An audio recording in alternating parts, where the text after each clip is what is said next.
going out on a first date only to find out another couple would be joining you, and it's Beyonce and Jay-Z. Yeah, that's basically what happened to Ed Sheeran's now wife after only having dated for a mere 24 hours. Let's get into it.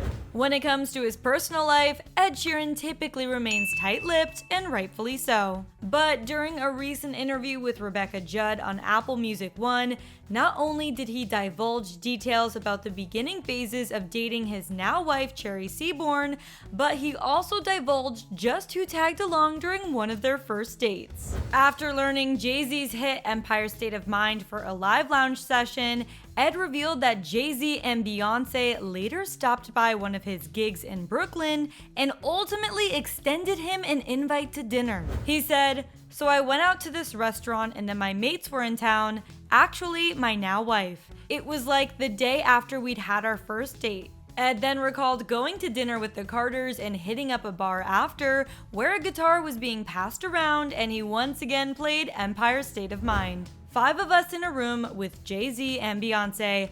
I gave Beyonce a Jaeger bomb," Ed added. How is this Ed's life? And how lucky of Beyonce and Jay-Z to get to witness one of the first times Ed and Cherry were exclusively dating.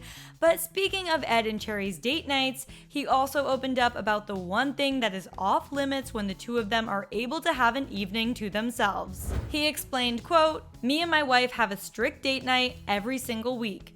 And no matter who is in town or who wants to see us, it's always this one night in the week and we go out and our rule is we can't talk about our baby. Baby talk is saved strictly for home," as Ed went on to add. "We have to talk about each other and catch up because as a parent, you spend so much time discussing being a parent that you kind of forget who you were before. So we have one night a week where we are who we were before." Ed also explained that he makes a point to be as present as possible for not just his family, but everyone around him. He told Rebecca that he got rid of his phone after developing a bad habit. See what I did there? Ed shared that the old him would be texting while they would be trying to have a conversation with him, saying, quote, "Stuff like FaceTime and Zoom is really important, but it shouldn't detract from everyday interaction.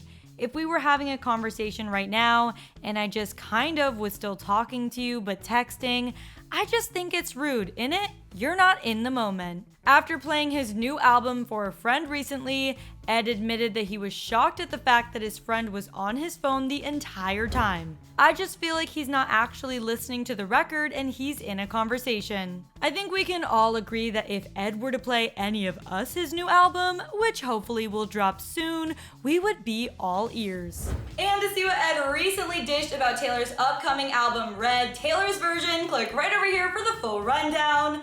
Then hop to the comments and let me know all your thoughts on Ed's crazy story about his double date with the Queen. As always, I'm your host, Renee Ariel. You can follow me on socials at Renee Ariel, and I'll see you next time.